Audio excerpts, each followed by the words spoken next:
Sampung ugali ng tamad. May office mate ka bang tamad or kakilalang tamad?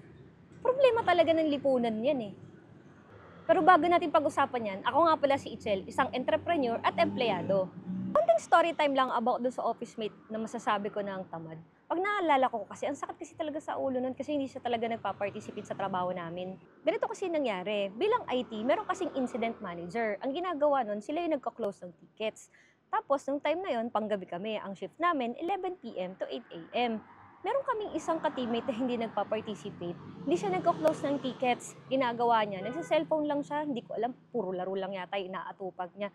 Siyempre, bilang kami naman yung gumagawa, bugbog kaming dalawa.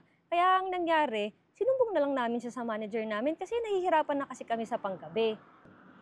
At ito ang mga signs at mga ugali na nakikita ko sa kanya. Kaya nasabi kong tamad siya. Isa-isahin natin. Baka kasi yung ka-office mate mo ganun din. Matigas ang ulo ng mga tamad. Kadalasan, kakambal ng katamaran ang pagiging matigas ng ulo. Sila yung laging tama. Sunod na sign ng katamaran, ayaw nilang mahirapan. Marami silang dahilan. Keso mainit, keso mahirap, ayaw nilang gawin. Ganun talaga sila. Marami silang reklamo. Sunod na sign din ng katamaran na sila yung may maraming pangarap sa buhay, pero ayaw nilang pagsikapan. Karaniwan, makikitaan mo sila na laging may bagong gadget, may bagong sapatos. Though, hindi ko naman sinasabi lahat. Pero kadalasan, nakikita ko yung sign na yan sa mga taong tamad. Sa totoo lang, wala silang pera pambili ng mga yun. Ugali din ng mga tamad yung hindi umaako ng responsibilidad. Sinasantabi nila yung problema at hihintayin nila yung ibang tao para desisyonan at isolve ang mga problema. Isa ring sign ng katamaran, yung mga ayaw nilang galingan yung trabaho nila. Minsan ang katwiran nila, bakit ko kailangan galingan? Hindi naman ako bayad para gawin yan. Yan ang common mong maririnig sa kanila. Bukong bibig din ng mga tamad ang salitang, di ko kaya yan, di ko alam yan, wala tayong magagawa. Ipagpasa Diyos na lang natin.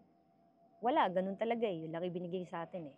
Common din sa mga tamad, yung takot sila mag-fail. Akala natin, perfectionist lang sila. Pero ang katunayan niyan, natatakot lang talaga sila. Kasi nga, ayaw nilang umako ng responsibilidad at masisi sa huli. Sakali nagkamali. O hindi maganda ang resulta ng kanilang desisyon. Pwedeng takot silang magnegosyo, mag-invest, mag-try ng bago, paano kapag natalo, paano pag nalugi. Hindi sila willing tumaya, hindi sila willing mag-take ng risk.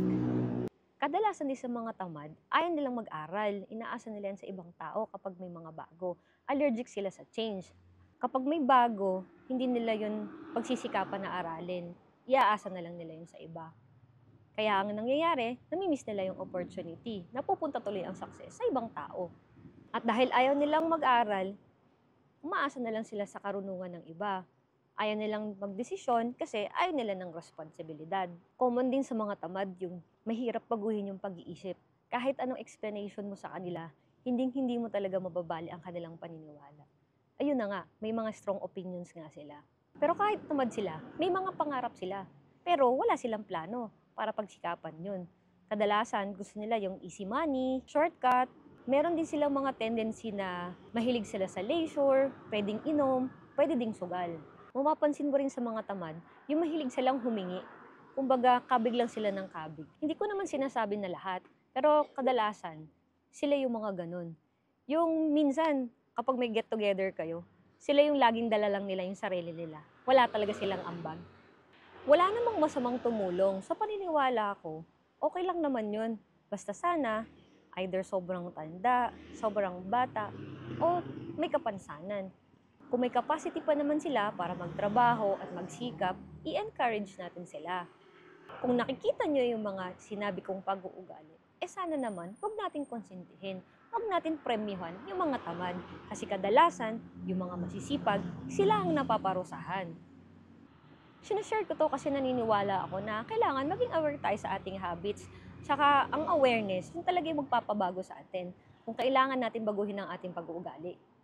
Mahirap kasi yung maging pabigat tayo sa ibang tao at iako natin ang ating mga responsibilidad para sa ating sarili at sa ating pamilya. Sama-sama tayong improve ang ating mga sarili. Hindi lang para sa ating pamilya, kundi para sa ating community. Oo nga pala, meron nga pala ako ditong mug. Kung sakaling gusto mo, i-message mo lang ako. And ako na ang bahala magpadala sa'yo. Ito nga pala ang bawal tamad mug.